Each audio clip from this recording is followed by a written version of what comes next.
이스라엘 자손의 온 회중이 엘림에서 떠나 일림과 시내산 사이에 있는 신광야에 이르니 애굽에서 나온 후 둘째 달 15일이라.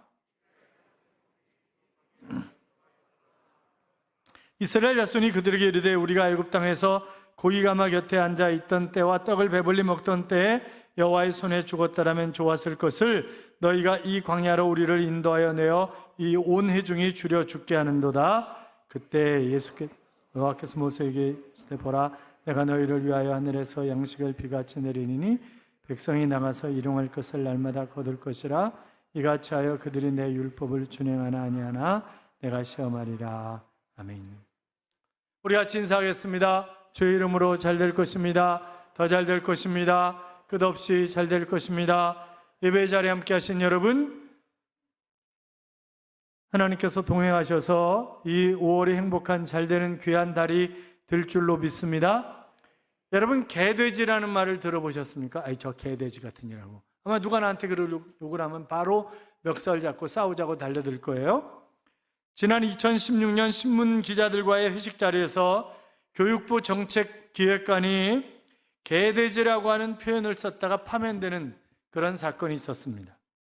2급 공무원이니까 꽤나 고위 공무원이죠. 이 사람은 고속 승진한 젊은이입니다. 그런데 개돼지라는 단어 한번 잘못 써가지고 파면됐어요. 그런데 그 정치인들 보면 이렇게 얘기하는 분들이 많아요. 요새 개돼지보다 못하다. 차라리 개돼지가 낫지. 이 쓰레기 같은 인간들 말이야. 이러면서 막 욕을 합니다. 왜 우리가 세금 내가지고 그런 쓰레기들한테 돈을 퍼줘야 되냐. 그거 귀신은 다 뭐하나 저런 것들 안 잡아가고 그렇게 얘기하시는 분들이 있는데 그러지 마요. 누가 찍었어요? 우리가 찍었잖아. 우리가 찍었는데 그렇게 얘기하면 안 돼. 근데 욕은 하고 싶어. 그렇잖아요. 욕은 하고 싶어. 자, 이 개돼지라고 하는 말이 요새 생긴 말이 아니라 신라 시대부터 있었고 국어 사전에도 개돼지라고 나와요. 그래서 개와 돼지를 아울러 이르는 말, 미련하고 못난 사람을 비유적으로 이르는 말, 이렇게 되어 있습니다.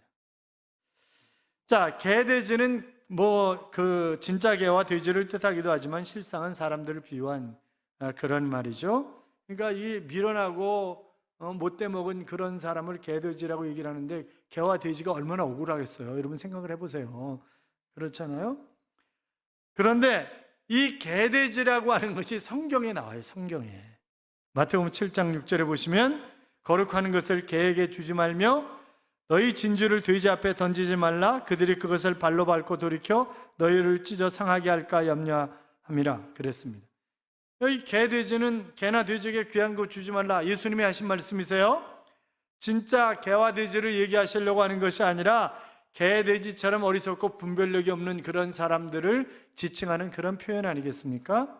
베드로서 2장 22절에도 보면 참된 속담에 이르기를 개가 그 토하였던 것에 돌아가고 돼지가 씻었다가 더러운 구덩이에 도로 누웠다는 말이 그들에게 응하였도다 그러는데, 자, 자꾸 더러운 데로 돌아간단 말이죠. 네, 그렇잖아요. 여러분, 개가 토한 거, 지가 토한 거 지가 먹는 거 보셨어요?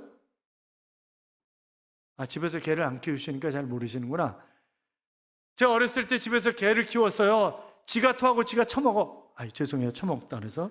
그건 처먹는 거지. 그렇잖아요? 그러더라고. 돼지는요, 아무리 씻어지고 그래도 다시 똥구덩이로 기어들어가, 이 돼지가. 자, 그러니까 소중한 것을 구분하지 못하고 자꾸 과거로 돌아가려고 하는 것, 그것이 바로 개돼지와 같은 것이다.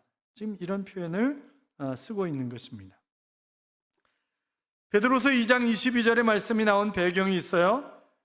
사도 베드로는 당시 교회 안에 몰래 침투한 거짓 선지자나 거짓 교사들이 있었는데 그들이 사람들을 자꾸 미혹하는 거예요. 그러니까 또 거기에 홀딱 넘어가네. 넘어가니까 차라리 개돼지 같은 거 아니냐 그거. 차라리 처음부터 안 믿는 게 낫다. 그러니까 예수 그리스도를 구주와 주님으로 영접해서 하나님의 자녀가 되었어요. 그런데 넘어가는 거예요. 지금도 마찬가지잖아요. 한국교회가 이단이라고 하는 신천지나 하나님의 교회나 이런 사람들이 굉장히 극성을 떨면서 전도를 하고 그러잖아요. 그러니까 이제 그때도 마찬가지였다는 거죠. 그런데 베드로서 2장 22절 앞에 20절, 21절을 보면 이런 말씀이 기록되어 있습니다. 만일 그들이 우리 주 대신 구주 예수 그리스도를 알므로 세상의 더러움을 피한 후에 다시 그 중에 얽매이고 지면 그 나중의 형편이 처음보다 더 심하리니 의의 도를 안 후에 받은 거룩한 명령을 저버리는 것보다 알지 못하는 것이 도리어 그들에게 나으니라. 이렇게 말씀하시므로 차라리 안 믿었던 게 낫다. 이제 그러시는 거죠. 개돼지처럼 돌아가는 것보다는. 이제 그런 얘기를 하고 있습니다. 오늘 우리가 읽은 본문 출애굽기 16장의 말씀에 이와 같이 똑같은 어리석은 자들이 등장을 하는 것입니다. 개나 돼지처럼 옛 더러운 삶으로 돌아가려고 하는 그런 사람들의 이야기인데 바로 이스라엘 백성들이란 말이죠. 자, 1절부터 3절까지 같이 읽어요. 이스라엘 자손의 온 회중이 엘림에서 떠나 엘림과 시내산 사이에 있는 신광야에 이르니 애굽에서 나온 후 둘째 달 15일이라 이스라엘 자손 온 회중이 그 광야에서 모세와 아론을 원망하여 이스라엘 자손이 그들에게 이르되 우리가 애굽 땅에서 고기 가마 곁에 앉아 있던 때와 떡을 배불리 먹던 때에 여호와의 손에 죽었더라면 좋았을 것을 너희가 이 광야로 우리를 인도해내어 이 온 회중이 줄여 죽게 하는도다. 아멘. 자, 지금 이제 출애굽했어요. 가나안으로 가면서 가나안 들어가기 전에 광야를 지날 때였는데 백성들이 엘림을 떠나 신광야라고 하는 곳에 도착을 했는데 둘째 달 2월 15일이었다. 그러니까 그들이 언제 출애굽했어요? 1월 15일 날 출애굽했어요. 이제 한 달이에요. 홍해의 기적을 체험한 지 얼마 안 됐어요. 그런데 원망하고 불평하는 거예요. 왜? 먹는 것 때문에. 우리가 애굽에 있을 때 잘 먹었다는 거예요. 아니, 노예가 뭘 잘 먹어? 그렇잖아요. 노예가 뭘 잘 먹었냐고. 그런데 먹을 것 때문에. 여러분 그런 얘기 있잖아요. 사흘 굶어 남의 집 담 안 넘는 사람 없다. 그런 얘기 있잖아요. 그러니까 이들이 배가 고프니까, 아니 그들이 먹을 것 가지고 나왔어요. 그런데 한 달 지났잖아요. 그러니까 먹을 것 다 떨어지니까 이제 먹을 것이 없어서 투덜대기 시작하는 거예요. 여러분, 우리가 어떤 상황이 오든지 투덜대지 말아야 돼요. 어느 교회에서 성전 건축이 시작되었어요. 목사님은 마음이 뜨거운데 교인들은 썰렁한 거예요. 왜? 힘드니까. 이때 하나님 앞에 제일 먼저 감동된 사람이 있었는데 시장에서 바구니를 파는 그런 아주머니였습니다. 그런데 이분이 전 재산을 다 가지고 목사님한테 온 거예요. 전 재산이라고. 그러니까 목사님이 어떤 형편인지 뻔히 아는데, 그래서 성도님, 이렇게 신앙생활 하시면 안 돼요. 지금 어떻게 사시려고 이걸 다, 재산을 다 가져오시면 어떡하냐고. 그러니까 이분이 하는 얘기가 하나님이 저한테 확신을 주신 게 있어서 그래요. 목사님 만류하지 마세요. 하나님이 저한테 응답을 주셨는데 왜 그러세요? 그리고 놓고 도망가는 거죠, 그냥.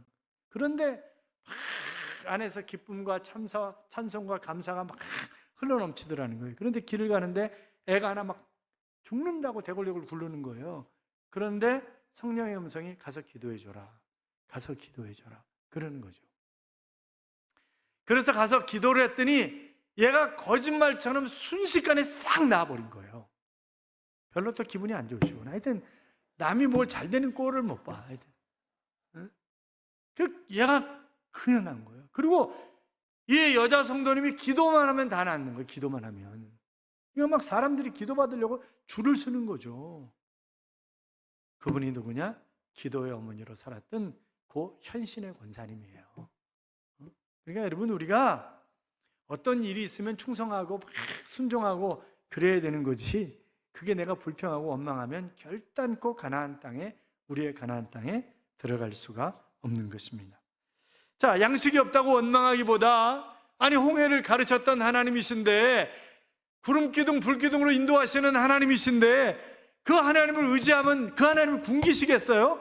그런데 원망하고 불평하는 거예요. 지금 모세를 원망하고 불평하는 건데, 그것은 모세를 원망하고 불평하는 게 아니라 하나님을 원망하고 불평하는 거잖아요. 그래서 하나님이 만나를 주셨어요. 이 만나는 이게 뭐야? 그게 만나예요. 그러니까 만나라고 하는, 마누라고 하는 이름의 뜻은 이게 뭐예요? 그러니까 백성들이 나가보니까 뭐 작고 둥글고 뭐 하여튼 이상한 게 있는 거예요. 이게 뭐야? 그게 만나라니까. 그게 그 이름의 뜻이. 그래서 그걸로 명명을 하는 거예요. 자, 보세요. 애굽에서 가져 나온 양식 아니에요. 이건 하나님이 내려주신 비상 양식이에요. 왜? 농사 짓지 않잖아요. 그래서 만약 이들이 광야에서 농사를 지었다고 한다면 하나님이 이들에게 만나를 주시지 않았을 거예요. 만나는 이스라엘 백성들이 거하는 특정한 지역에만 내린 거예요. 새벽마다. 그리고 이스라엘 백성들이 이제 가나안 땅에 들어가서 농사를 짓고 소득을 거두었을 때 그때 만나는 딱 끝난 거예요. 그러니까 하나님이 주신 비상 양식이지. 그렇잖아요? 그런데 하나님이 만나를 주신 이유가 있다는 거예요. 그 이유가 4절이에요. 4절 같이 읽어요. 그때 여호와께서 모세에게 이르시되 보라 내가 너희를 위하여 하늘에서 양식을 비같이 내리니 백성이 나가서 일용할 것을 날마다 거둘 것이라 이같이 하여 그들이 내 율법을 준행하나 아니하나 내가 시험하리라. 아멘. 만나를 주신 이유가 뭐라는 거예요? 말씀을 지키는지 안 지키는지 시험하기 위해서 하나님이 만나를 내려주셨다는 거예요. 자, 그러니까 하나님이 나를 시험하실 때 있잖아요. 아브라함도 시험 받았잖아요. 아니 100살에 자식을 얻었으니까 그 자식이 눈에 넣은들 아프겠어요. 그렇잖아요. 정말 얼마나 귀한 자식이에요. 아마 자식 목숨하고 바꾸자 해도 얼른 자기 목숨 내놓을 거예요. 100살에 얻은 자식이니까. 저희는 큰애가 41살이에요. 82년생이니까. 그런데 늦둥이는 29살이 띠동갑이야. 그래도 늦둥이 보기만 해도 너무 이쁘고 그런 거예요. 여기 저쪽에 앉아서 신디 치는 애예요. 그러니까 볼 때마다 너무 이쁜 거예요. 그런데 아브라함은 말할 필요가 없는 거지. 그런데 하나님이 아브라함한테 이삭을 번제로 드리는 게, 이런 번제가 뭐예요? 잡아가지고 각을 떠가지고 태워서 드리는 게 번제예요. 아니 하나님이 어떻게 이렇게 무식한 말을 하시냐? 이게 도대체 말이 되냐? 이게 말도 안 되는. 아니 하늘의 별처럼 바닷가의 모래알처럼 자식을 주신다 그러더니 이거 잡아서 드리라니 이게 도대체 하나님 맞아? 이럴 수 있잖아요, 얼마든지. 그런데 새벽같이 아브라함이 데리고 가네? 이삭을 데리고 가는 거예요. 모리아산에 가서 아들 잡아서 드리려고. 그랬더니 하나님이 더 놀라셨잖아요. 그래도 막 아브라함 막 이러고 이랬잖아요. 창세기 22장 16절 이하에 보면 하나님이 이렇게 말씀하십니다. 내가 이같이 행하여 내 아들 내 독자를 아끼지 아니하였은즉 내가 네게 큰 복을 주고 네 씨로 크게 성하여 하늘의 별과 같고 바닷가의 모래와 같게 하리니 네 씨가 그 대적의 문을 얻으리라. 또 네 씨로 말미암아 천하 만민이 복을 얻으리니 이는 내가 나의 말을 준행하였음이니라 그랬습니다. 자, 하나님의 말씀에 순종한 것 때문에 그와 그의 후손이 복을 받는 축복의 통로가 아브라함이 되었던 것을, 그러니까 하나님이 우리도 시시때때로 체험하실 때 있어요. 육신의 질병으로, 또 사업으로, 또 직장의 삶으로, 여러 가지로 우리를 시험하실 수 있습니다. 그러면 그때는 어떻게 생각해요? 더 큰 은혜를 주시려고 하나님이 나를 시험하시는구나. 알았습니다, 하나님. 오케이, 저는 무조건 순종입니다. 이렇게 가야지. 그렇잖아요. 불평과 원망이 나오는 걸 탁 쳐서 막아야 돼요. 그리고 감사의 고백이 넘치는 그런 삶을 살아갈 때 하나님이 나에게 허락하신 나의 가나안을 차지할 수 있는 것이지, 가나안에 들어가는 사람과 들어가지 못하는 사람으로 딱 나눠지잖아요. 그게.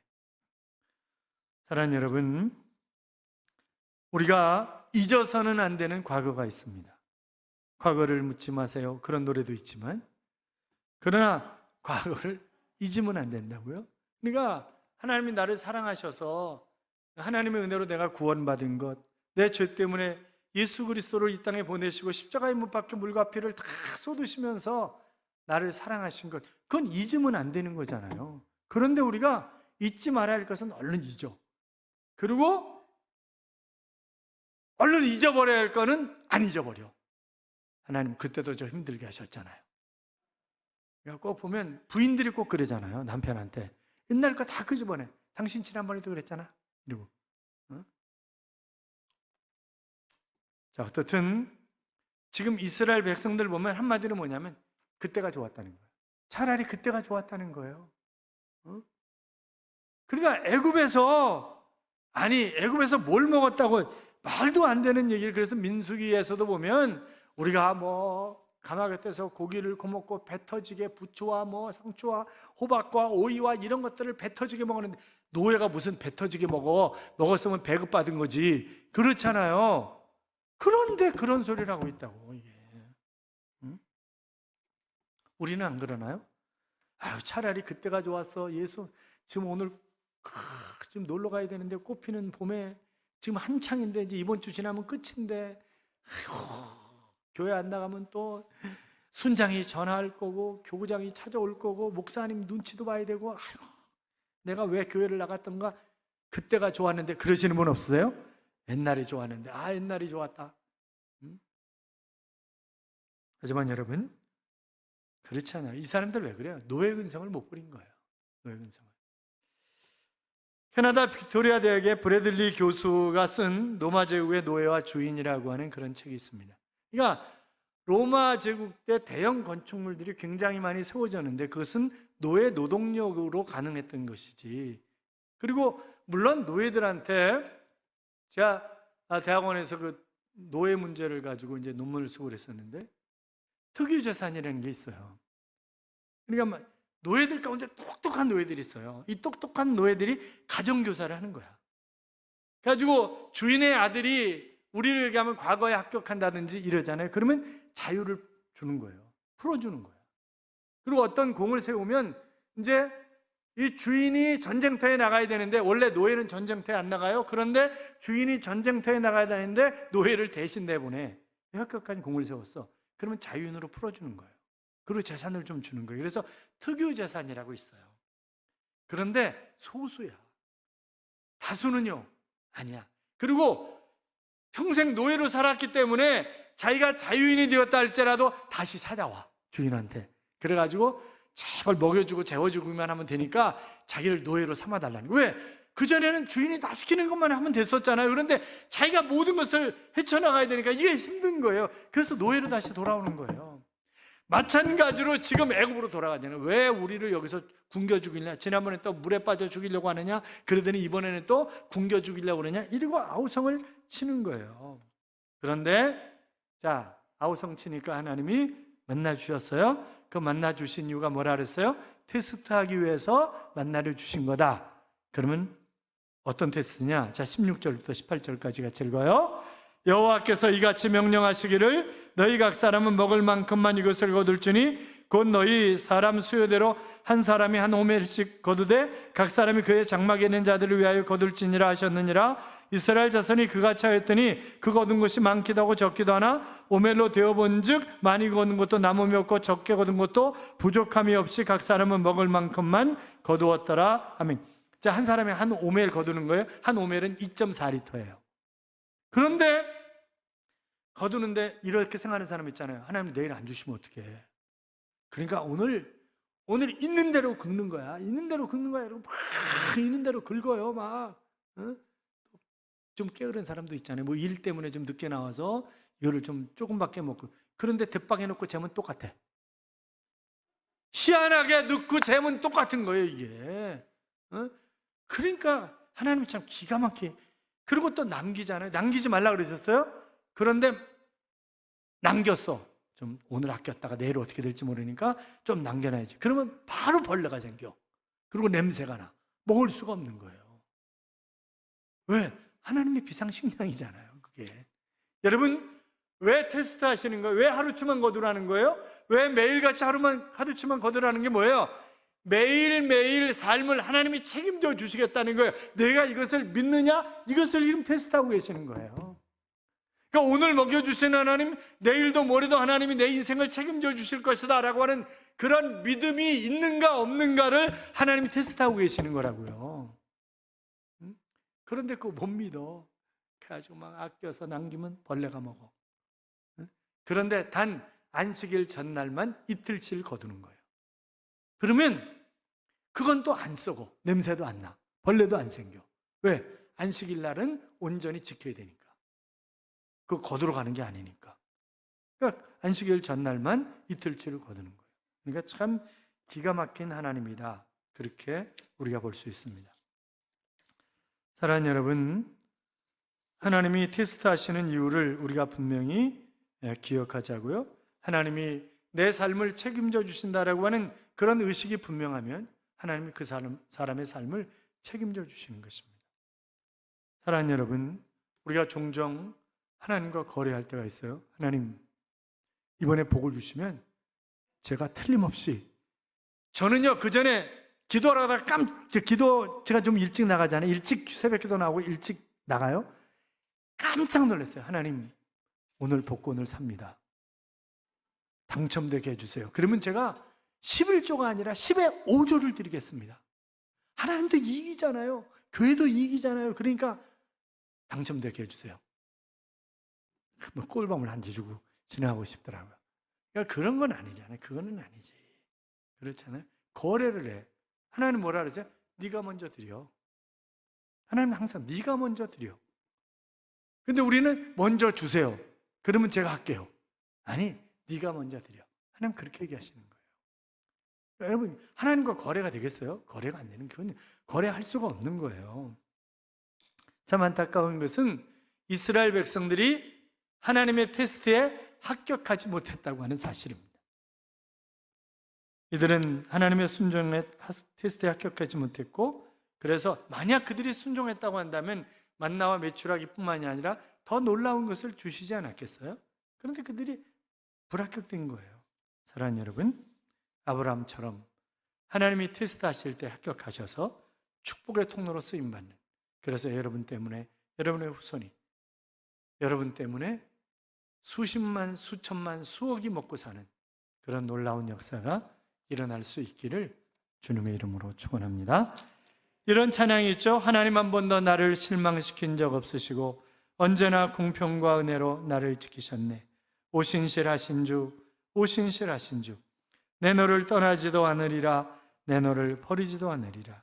약속하셨던 주님, 그 약속을 지키사 이후로도 영원토록 나를 지키시리라 확신하네 라고 하는 그런 찬양인데, 여러분, 내가 하나님 앞에 순종하면 하나님 결단코 우리를 실망시키지 않습니다.